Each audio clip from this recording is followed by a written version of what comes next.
Enter bye PS Chauhan. आज मैं आपके लिए कुछ PYQ लेके आई हूँ जूरिस्प्रूडेंस के, जो काफ़ी इम्पोर्टेंट हैं। यूनिट 2 के। आइए इन्हें पढ़ते हैं।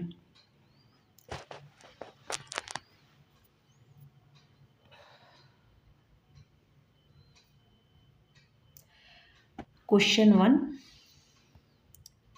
विश्लेषणात्मक विचारधारा एनालिटिक स्कूल से आप क्या समझते हैं? जॉन ऑस्टिन के आज्ञात्मक सिद्धांत इम्पेरेटिव थ्योरी ऑफ लॉ की आलोचनात्मक व्याख्या कीजिए।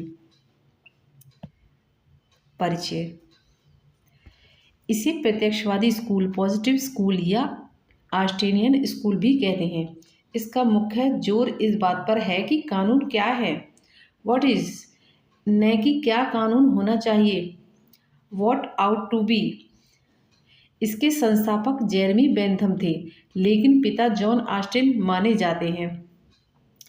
ऑस्टिन का सिद्धांत सूत्र विधि संप्रभु का समादेश है, जिसे शांति दंड का बल प्राप्त है। Law is the command of the sovereign backed by sanction.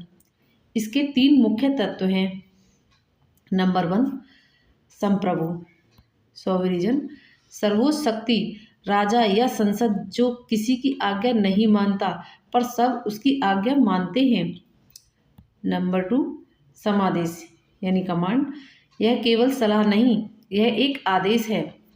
Number 3, शास्ति sanction, आदेश न मानने पर मिलने वाला दंड।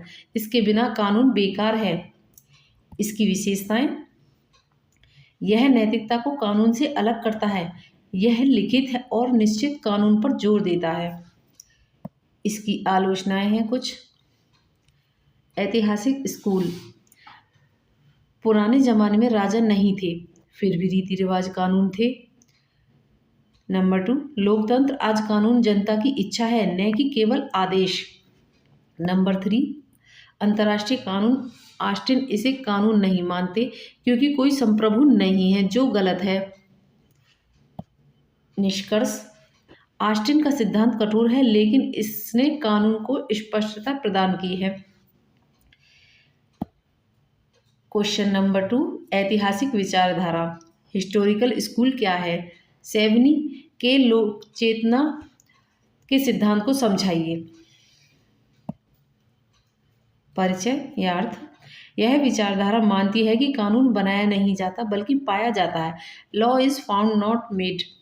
कानून का विकास भाषा और रीति रिवाजों की तरह धीरे धीरे होता है। सेवनी का वैक्सजिस्ट सिद्धांत, वॉल्स स्कल टू लो, गैस चेतना आत्मा, अर्थ कानून जनता की अंतरात्मा या राष्ट्रीय चरित्र की अभिव्यक्ति है। पॉइंट 3, जैसे जर्मन भाषा जर्मन लोगों के खून में है, वैसे ही जर्मन कानून भी उनकी संस्कृति में है।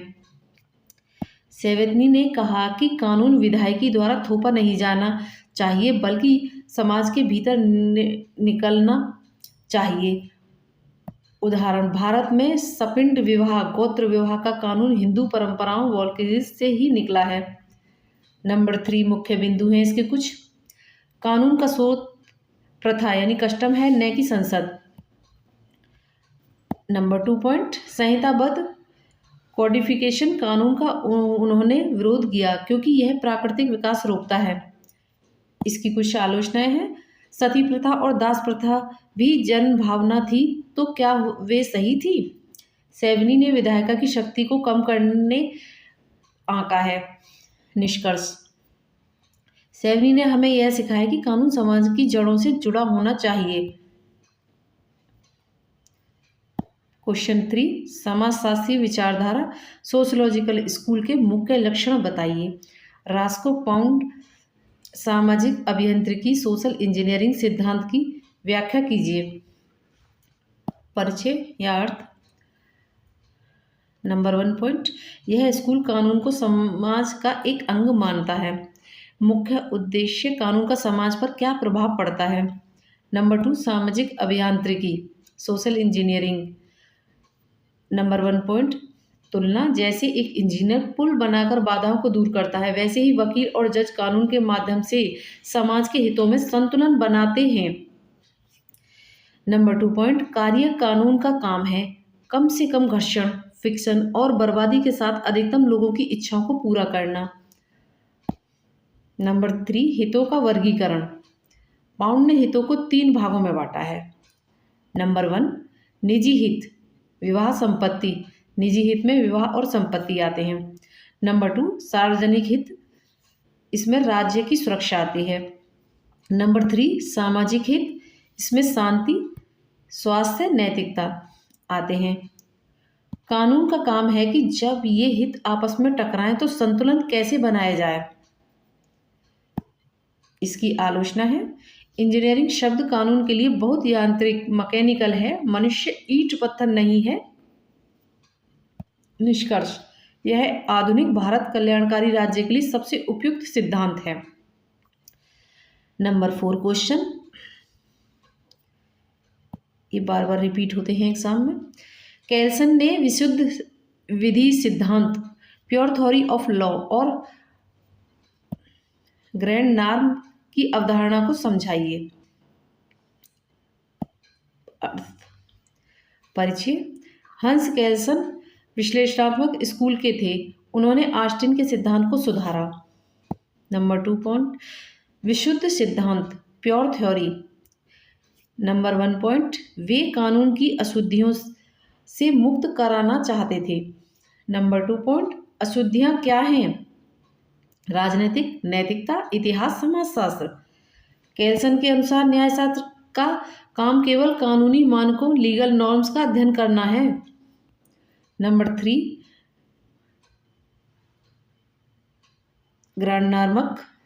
कैल्सन ने कानून को एक पिरामिड के रूप में देखा। हर कानून अपनी वैधता अपने से ऊपर वाले कानून से लेता है। नंबर 3 पॉइंट, सबसे ऊपर ग्रैंड नॉर्म मूल मानक होते हैं। भारत का उदाहरण, नगर निगम के नियम, राज्य कानून, संसद के कानून, संविधान ग्रेजुएशन की वैधता पर सवाल नहीं उठाया जा सकता, इसे बस स्वीकार करना होता है। इसकी कुछ आलोचना है। समाजशास्त्र के बिना कानून खोखला है। क्रांति होने पर ग्रैंड नॉर्म बदल जाता है, जिसका जवाब कैल्सन के पास नहीं था।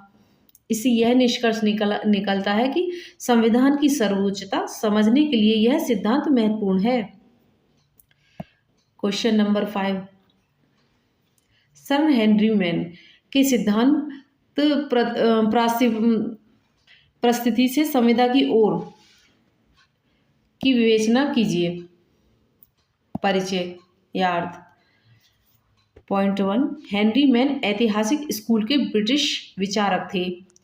नंबर 2 पॉइंट, उन्होंने भारतीय रोमन कानून का तुलनात्मक अध्ययन किया। नंबर 2, सिद्धांत परिस्थिति से संविदा। प्राचीन काल स्टेटस, व्यक्ति की पहचान उसके परिवार या जाति से होती थी। वह अपनी मर्जी से अधिकार नहीं चुन सकता। उदाहरण, जैसे एक दास ही रहता था, एक बेटा पिता के अधीन ही रहता था। यह उसकी परिस्थिति थी। आधुनिक काल समाज विकसित हुआ।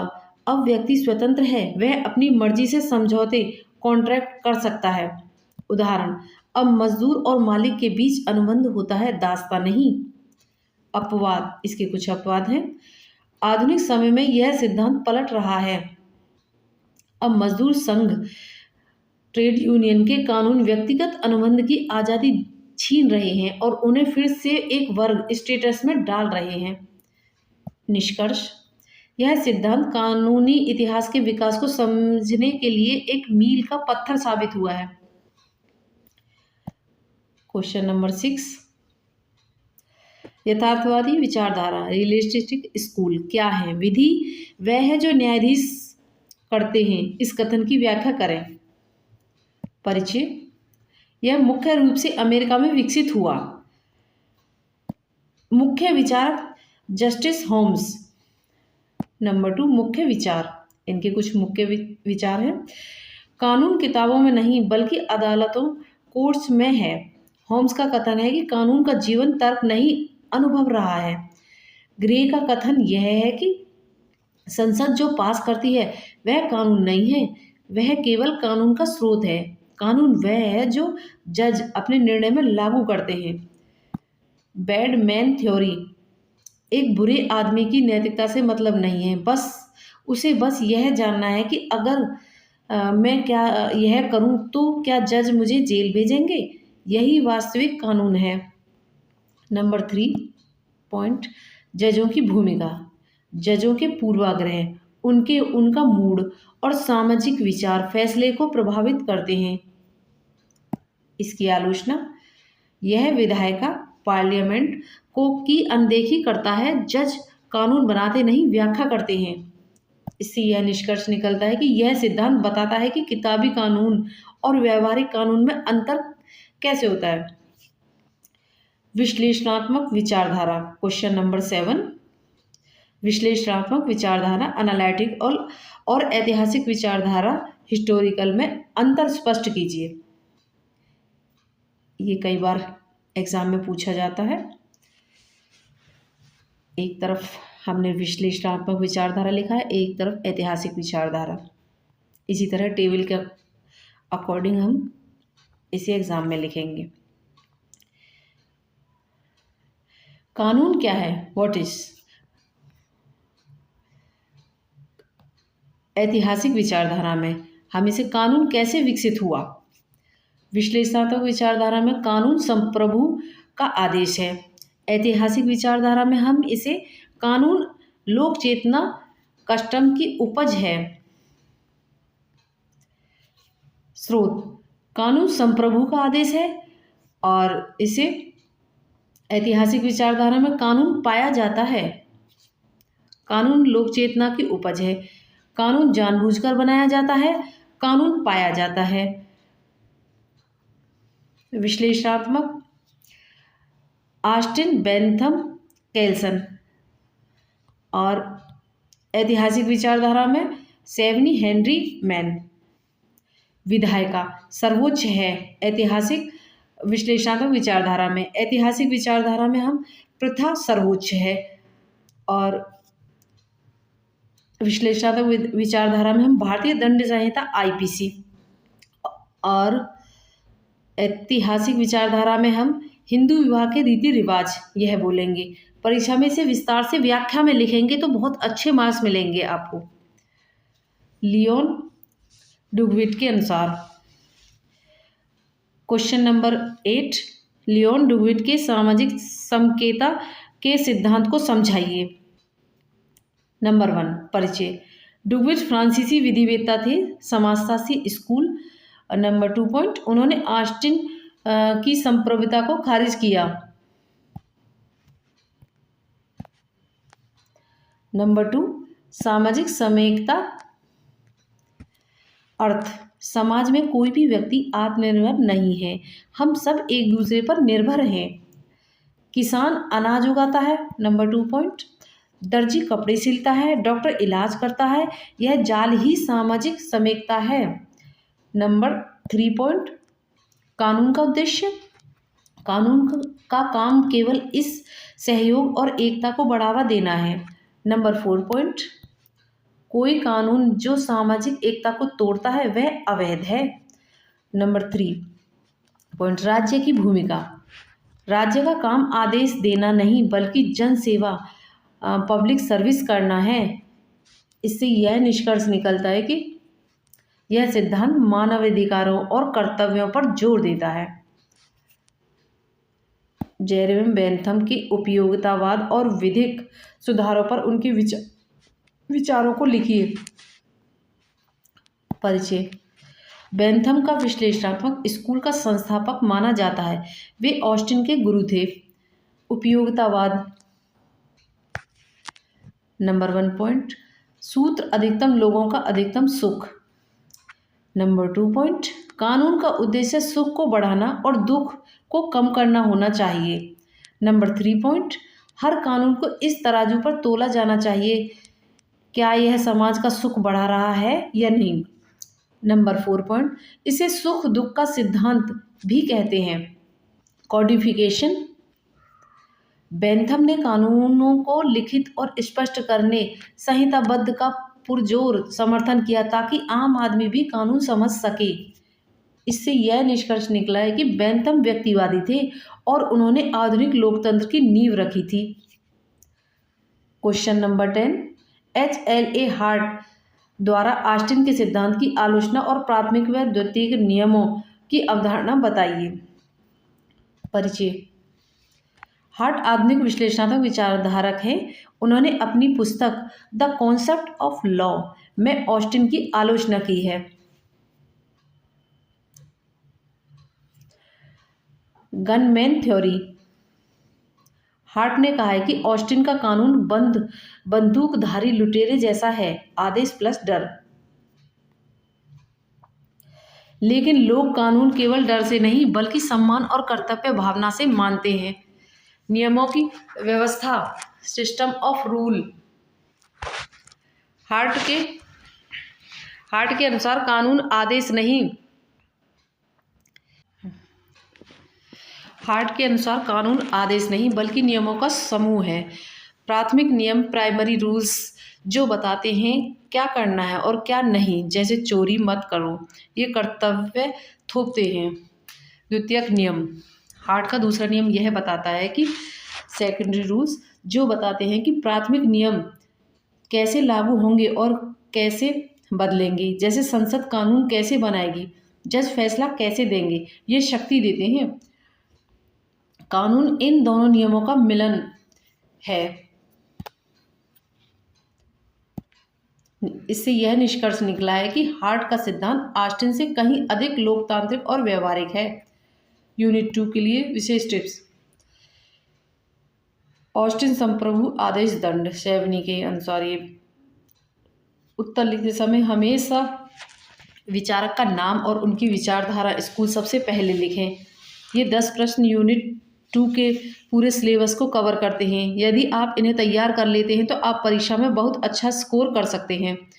यूनिट 2 स्कूल ऑफ जूरिस्प्रूडेंस से संबंधित 3 और अत्यंत महत्वपूर्ण प्रश्न PYQ नीचे दिए गए हैं। ये प्रश्न अक्सर उन छात्रों के लिए गेम चेंजर साबित होते हैं जो केवल मुख्य विचारकों जैसे ऑस्टिन और सेवनी को ही पढ़कर जाते हैं, लेकिन परीक्षा में प्राकृतिक विधि या मार्क्सवादी सिद्धांत आ जाते हैं। क्वेश्चन नंबर 11, प्राकृतिक विधि विचारधारक नेचुरल लॉ स्कूल के विकास के विभिन्न चरणों का वर्णन कीजिए। विशेष रूप से सामाजिक संवेदना सिद्धांत पर प्रकाश डालिए। परिचय। यह सबसे पुरानी विचारधारा है। अर्थ। प्राकृतिक विधि वह विधि है जो ईश्वर या मानवीय तर्क से उत्पन्न होती है। यह लिखित नहीं होती बल्कि यह बताती है कि क्या सही है और क्या गलत। यह सार्वभौमिक, यूनिवर्सल और शाश्वत, इटर्नल है। नंबर 2, विकास का चरण। प्राचीन काल।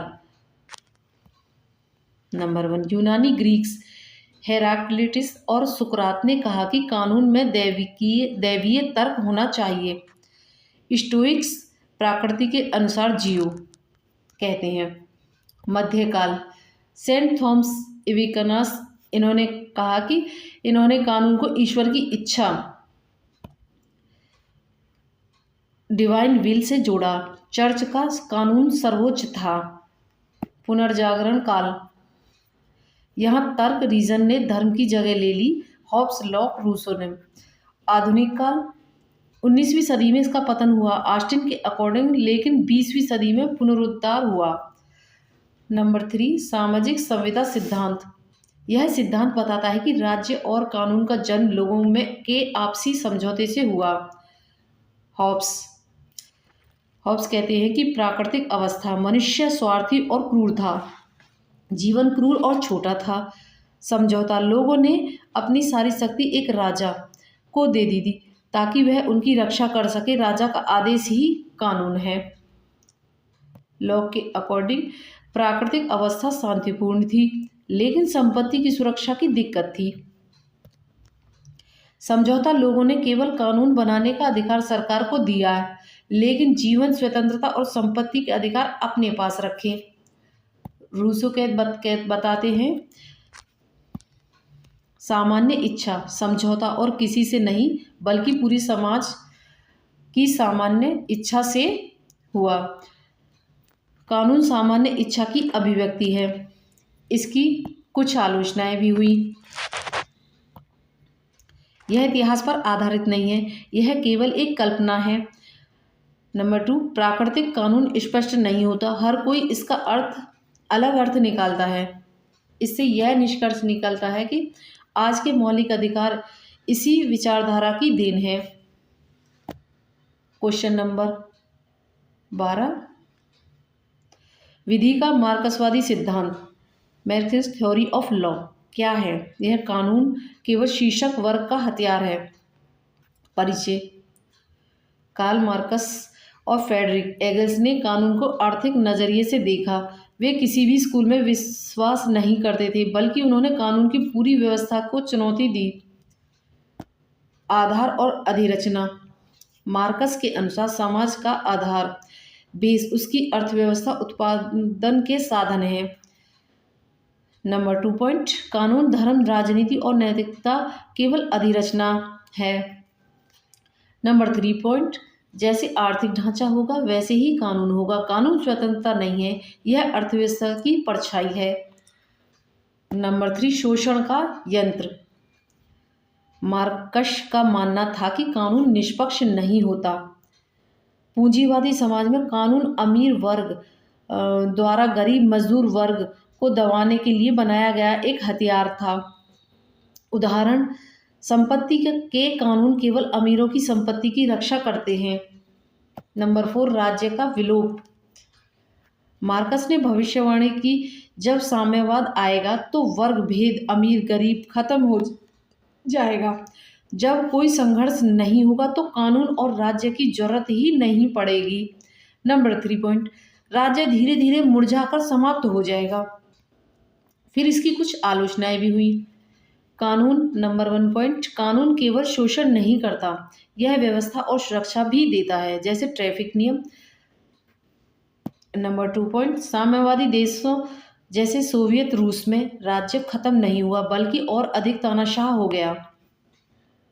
इससे यह निष्कर्ष निकलता है कि यह सिद्धांत हमें कानून के पीछे छिपे आर्थिक हितों को देखने की दृष्टि देता है।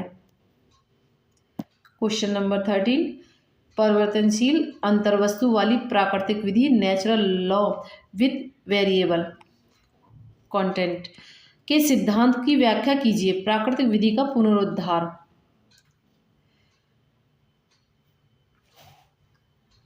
परिचय, यह प्रश्न अक्सर शॉर्ट नोट या स्टेमलर के सिद्धांत के रूप में आता है। नंबर 1 परिचय, 19वीं सदी में ऑस्टिन के प्रभाव से प्राकृतिक विधि मृत हो गई थी, लेकिन 20वीं सदी में विशेषकर द्वितीय विश्व युद्ध और नाजी अत्याचारों के बाद इसका पुनरुत्थान रिवाइवल हुआ।